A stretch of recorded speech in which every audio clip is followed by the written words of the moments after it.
Hello hello hello hello मेरे बच्चे, कैसे हैं आप सब? Hope you all are doing great at your home. अब एक सीरीज स्टार्ट हुई थी 10 मिनट्स वन कंसेप्ट सीरीज। तो आज उसका पहला दिन है और आज हम टॉपिक करने जा रहे हैं प्राइवेट प्लेसमेंट। अब to be very honest, private placement जब मैं क्लास में कराती हूँ कम से कम नहीं तो 3 घंटे लगते हैं सिर्फ एक सेक्शन पे, राइट? उन 3 घंटों को 10 मिनट्स में सम अप करना, आप सोच रहे हो, a kind of impossible task, but I will try my level best. क्योंकि जब पेपर से एक दिन पहले मैं इसको देखूंगी तो मुझे 100% याद हो जाना चाहिए कि प्राइवेट प्लेसमेंट में था क्या। करें शुरुआत, चलें आगे, आ जाओ। और अगर आपको वीडियोस अच्छी लगे तो कमेंट में जरूर बताना और लाइक जरूर करना और अगले अगले टॉपिक्स बताते रहना कि मैम ये बनाते जाओ, आपकी मैम ये बनाती जाएगी। चलो, प्राइवेट प्लेसमेंट सेक्शन 42 एज पर सेक्शन 23, पब्लिक कंपनी भी प्राइवेट प्लेसमेंट कर सकती है, प्राइवेट कंपनी भी प्राइवेट प्लेसमेंट कर सकती है। मतलब कौन सी कंपनी प्राइवेट प्लेसमेंट कर सकती है? चाहे पब्लिक हो चाहे प्राइवेट हो, दोनों कंपनीज प्राइवेट प्लेसमेंट कर सकती हैं। पब्लिक इशू का ये मतलब होता है जब आप पब्लिक एट लार्ज को ऑफर दे रहे हो। लेकिन प्राइवेट इशू का क्या मतलब होता है या प्राइवेट प्लेसमेंट का क्या मतलब होता है? जब मुझे पता है कि मुझे किसको ऑफर देना है, मतलब I am offering my shares to specified identified people. दोबारा, टू स्पेसिफाइड आइडेंटिफाइड पीपल। मुझे पता है कि मैं किसको ऑफर दे रही हूं और वो लोग बहुत ही ज्यादा लिमिटेड हैं। मैम लिमिटेड मतलब कितने कितने से ज्यादा नहीं होने चाहिए? मैक्सिमम 200। मैक्सिमम कितने? 200। मतलब मैम आप ये बोल रहे हो जब आप एक फाइनेंशियल ईयर में 200 स्पेसिफाइड लोगों तक को अपनी शेयर्स ऑफर कर रहे हो, उसको प्राइवेट प्लेसमेंट बोलते हैं। बहुत बढ़िया, एक बार दोबारा। एक फाइनेंशियल ईयर में जब 200 स्पेसिफाइड लोगों तक को अपनी सिक्योरिटीज ऑफर कर रहे हो, उसको क्या बोलेंगे? Private placement. और जब ये 200 की लिमिट काउंट करोगे उनमें आप क्यूआईबीज और एम्प्लॉय को एक्सक्लूड करोगे। मतलब जब 200 की लिमिट काउंट करते टाइम क्यूआईबीज और एम्प्लॉयज क्या हो जाएंगे? एक्सक्लूड। क्या हो जाएंगे? एक्सक्लूड। जब company selected group of people, जो कि कितने से ज्यादा नहीं होने चाहिए? 200 से ज्यादा नहीं होने चाहिए ना फाइनेंशियल ईयर। तो मतलब मैम ये हो सकता है एक फाइनेंशियल में 200, फिर अगले में 200, फिर तीसरे में 200। यस, ये हो सकता है। और एक और ट्विस्ट है, ये जो 200 की लिमिट है ना, ये ईच काइंड ऑफ सिक्योरिटी के लिए अलग है। मतलब शेयर्स के लिए अलग 200 है, डिबेंचर्स के लिए अलग 200 है। समझो मेरी बात, ईच काइंड के लिए क्या है? अलग। इक्विटी के लिए 200 अलग है, प्रेफरेंस के लिए 200 अलग है, डिबेंचर्स के लिए 200 अलग है। मैम ये हो सकता है एक फाइनेंशियल ईयर में 200 को इक्विटी, 200 को प्रेफरेंस और 200 को डिबेंचर्स। यस, ये हो सकता है। ये दो बातें याद रखना। 200 की लिमिट है, 200 की लिमिट में क्यूआईबी और एम्प्लॉय को इंक्लूड नहीं करेंगे, और 200 की limit each kind of security के लिए अलग काउंट होगी। दोबारा, ईच काइंड ऑफ सिक्योरिटी के लिए अलग काउंट होगी। अब जब मुझे आपको बोलना है कि ए स्पेसिफाइड पीपल मेरी कंपनी में आप पैसा लगा, तो बताओ व्हाट्सएप पे तो टेक्स्ट नहीं करूंगी। तो कंपनी देती है मेरे बच्चे स्पेसिफाइड लोगों को पीपीओसीए। क्या देती है? PPOCA, private placement offer cum application letter. दोबारा, private placement offer cum application letter in the form pass 4। मैंने आपको पीपीओसीए दिया, अगर आपको मेरा ऑफर अच्छा लगता है तो आप उसी पीपीओसीए में मुझे अप्लाई करके वापस भेज सकते हो। मैम क्या रेनाउंस हो सकता है? पीपीओसीए रेनाउंस हो सकता है? No no no no no no no no no, PPOCA renounce नहीं हो सकता। अगर मैम आप मेरी बात समझो, आपने 200 लोगों को ऑफर दे दिया, ठीक है, पीपीओसीए, लेकिन 150 ने इग्नोर कर दिया, रिजेक्ट कर दिया, और 50 ने एक्सेप्ट किया, तो क्या आप दोबारा 150 किसी और को ऑफर कर सकते हो? No no no. ये जो 200 की लिमिट है ना, ये ऑफर करने की है। दोबारा, ये 200 की लिमिट ऑफर करने की है। आपने 200 को ऑफर कर दिया ना, खत्म। अब चाहे अगर उसमें से एक भी एक्सेप्ट नहीं कर रहा ना, फिर भी आप किसी को दोबारा से ऑफर नहीं कर सकते हो। क्या यहां तक क्लियर है? यस। अब प्राइवेट प्लेसमेंट के लिए क्या पास करना होता है? प्राइवेट प्लेसमेंट के लिए पास करना है बीआर प्लस एसआर। एक बार दोबारा, प्राइवेट प्लेसमेंट के लिए क्या पास करना है? BR plus SR. एक बार दोबारा, प्राइवेट प्लेसमेंट के लिए क्या पास करना है? BR plus SR. Private placement की याद रखना, पब्लिक एडवर्टीजमेंट नहीं होती है, और private placement offer cum application letter पे राइट ऑफ रिनंसिएशन नहीं होता।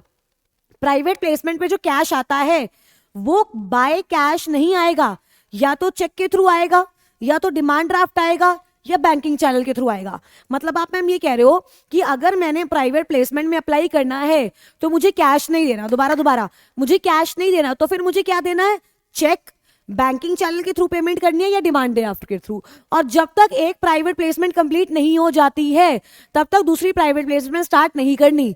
मतलब मैम इट इज लाइक जब तक डिवोर्स नहीं हो जाता तब तक दूसरी शादी नहीं करनी। एग्जैक्टली जब तक, सुनना, या तो पुरानी प्राइवेट प्लेसमेंट कंप्लीट हो जाए या तो वो विड्रॉ हो जाए। दोबारा, या तो वो कंप्लीट हो जाए या तो वो विड्रॉ हो जाए, या तो वो कंप्लीट हो जाए या तो वो विड्रॉ हो जाए, तभी नई प्राइवेट प्लेसमेंट हो सकती है, अदरवाइज नई प्राइवेट प्लेसमेंट नहीं हो सकती।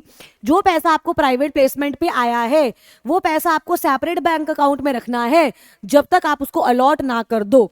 अब आपके पास पैसा आ गया, विद इन 60 डेज, दोबारा विद इन 60 डेज आपको सिक्योरिटीज अलॉट करनी है। नहीं कर पाए अगले 15 दिन में रिफंड करना है, और अगर अगले 15 दिन में भी रिफंड नहीं कर पाए तो from the expiry of 60th day, from the expiry of 60th day आप पे इंटरेस्ट लगेगा 12% पर एनम। मैम ये बात एक बार प्लीज दोबारा बताओ। आओ दोबारा बताती हूँ। देखो, आपके पास पीपीओसीए के पैसे आ गए, प्राइवेट प्लेसमेंट के पैसे आ गए, आपको विद इन 60 डेज, आपको विद इन 60 डेज क्या करना है, उनके अलॉट करने हैं शेयर, उस पैसे के बदले शेयर्स अलॉट करने हैं। नहीं कर पाए अगले 15 दिन में रिफंड करने हैं, नहीं कर पाए अगले 15 दिन में रिफंड करने हैं। और अगर आपने अगले 15 दिन में रिफंड नहीं किए, इंटरेस्ट लगेगा 12%। इंटरेस्ट कितना लगेगा? 12%। लेकिन इंटरेस्ट कब से लगेगा? From the expiry of 60th day, 75th day से नहीं, from the expiry of 60th day. क्या यहां तक क्लियर है? एप्लीकेशन मनी आई, अब एप्लीकेशन मनी से या तो तुम अलॉट करोगे या तो रिफंड करोगे, बस, और कुछ नहीं होगा।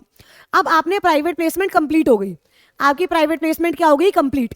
उसके विद इन 15 डेज, उसके within 15 days return of private placement जाएगी। क्या जाएगी? रिटर्न ऑफ प्राइवेट प्लेसमेंट जाएगी in the form pass 3, in the form pass 3। उसमें क्या क्या लिख के भेजोगे कि हमारे अलॉटीज कौन है, फुल नेम क्या है उनका, नंबर ऑफ सिक्योरिटीज अलॉटेड कितनी है कितनी नहीं। एक बार शुरू से मैं आपको रिवाइज करवाती हूँ दोबारा से।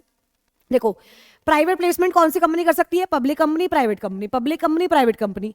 प्राइवेट प्लेसमेंट का सेक्शन कौन सा है? Section number 42। एक बार दोबारा, सेक्शन कौन सा है? Section number 42। प्राइवेट प्लेसमेंट का मतलब क्या होता है?